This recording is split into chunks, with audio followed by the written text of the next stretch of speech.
भारत की सभी आंगनवाड़ी कार्यकर्ताओं को मेरा सुशीला खत्री का नमस्कार। मैं उत्तराखंड से।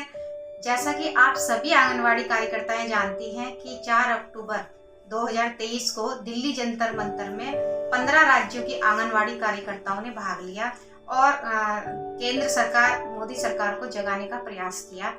और इस कार्यक्रम में दिल्ली की मीडिया ने भी भरपूर सहयोग दिया और हमारी बात को केंद्र सरकार तक पहुंचाया। विभिन्न राज्यों के प्रदेश अध्यक्षों ने अपने वक्तव्य में ये बात कही है कि अगर दिसंबर माह तक केंद्र सरकार हमारी बातों पर, हमारी मांगों पर, हमारी समस्याओं पर गंभीर नहीं होती और कोई निर्णय नहीं लेती तो वे संयुक्त रूप से सभी आंगनवाड़ी के संगठनों के साथ पूरे भारत में वो अपना आंदोलन शुरू कर देंगे।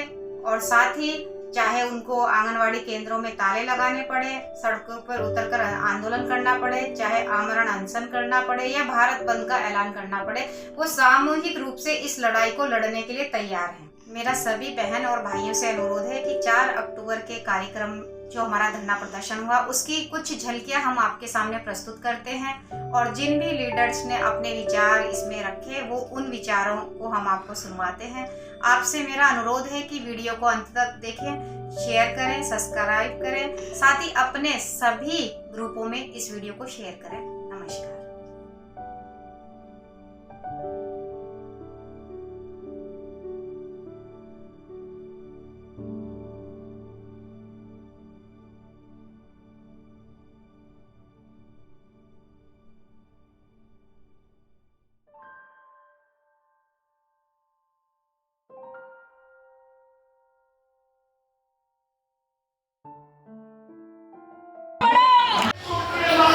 सर्वप्रथम मैं धन्यवाद करना चाहूंगी राम शाह भाई जी का, जिन्होंने मुझे यहाँ आने का मौका दिया।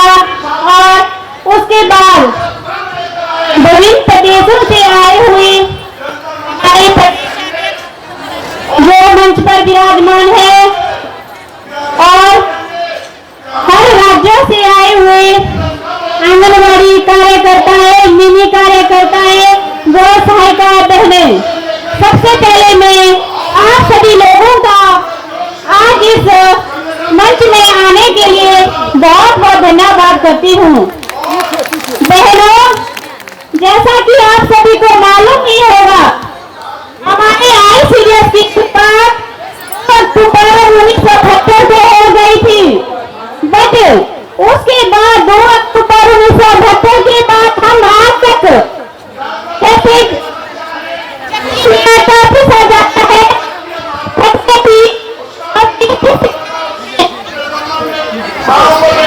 वैसे हम डीपी से जा रहे हैं, बट हमारे लिए जो हमारी मेन लड़ाई थी वो ये थी कि हमें सरकारी कर्मचारी घोषित किया जाए।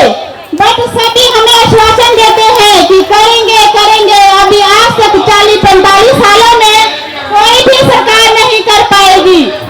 बहनों, अब वह मौका आ गया है जब हमें अपने जोश के साथ इस सरकार को बताना होगा। अगर अभी 2024 से पहले हमारे बारे में कुछ सोचा नहीं गया तो हम भी पीछे हटने वाले नहीं हैं। नारी को सम्मान दो, नारी को सम्मान दो, जीने का अधिकार दो, नारी को सम्मान दो, जीने का अधिकार दो।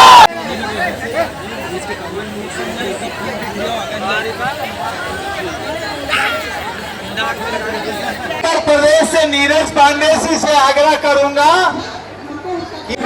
मैं निवेदन करूंगा सावित्री चौधरी से आगे आप अपने बहने के बीच 2 शब्द रखें।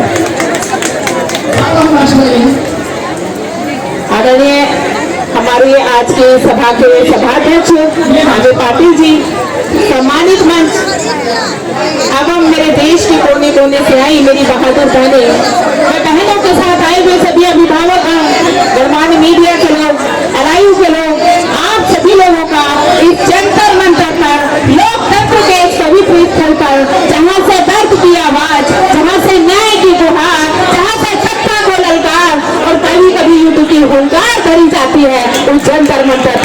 सभी लोगों का स्वागत और अभिनंदन करती हूँ। आज आप लोगों को ये विदित भी होगा कि हम सब यहाँ क्यों एकत्रित हुए हैं।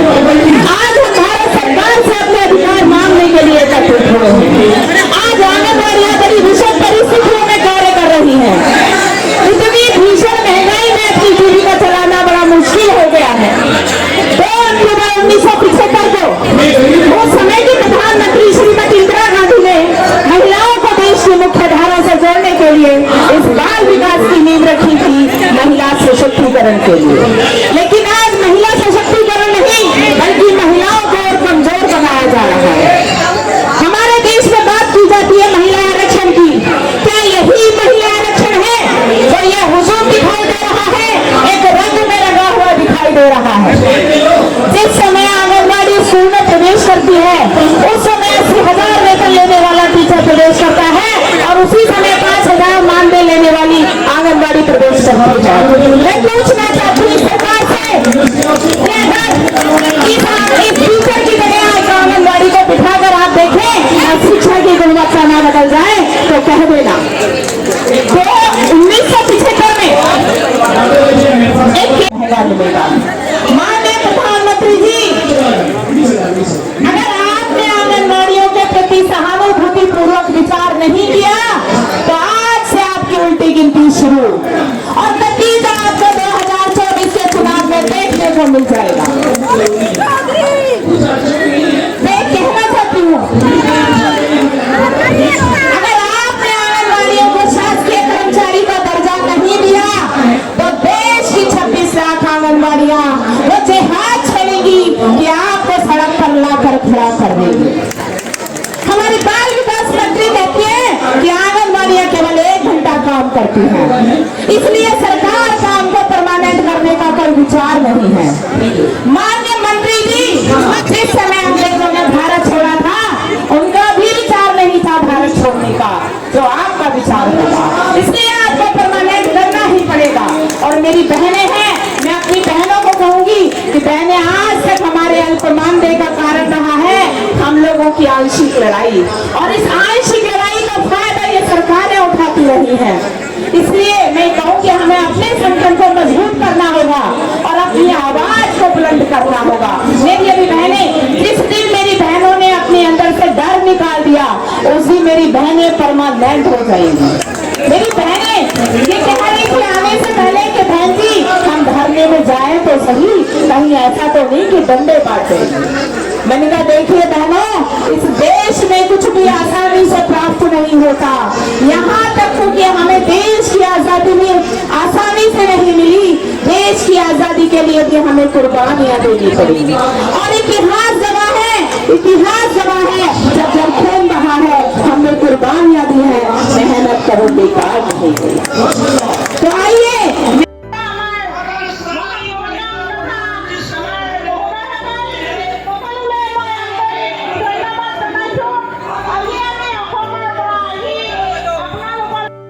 आयोजन किया गया है।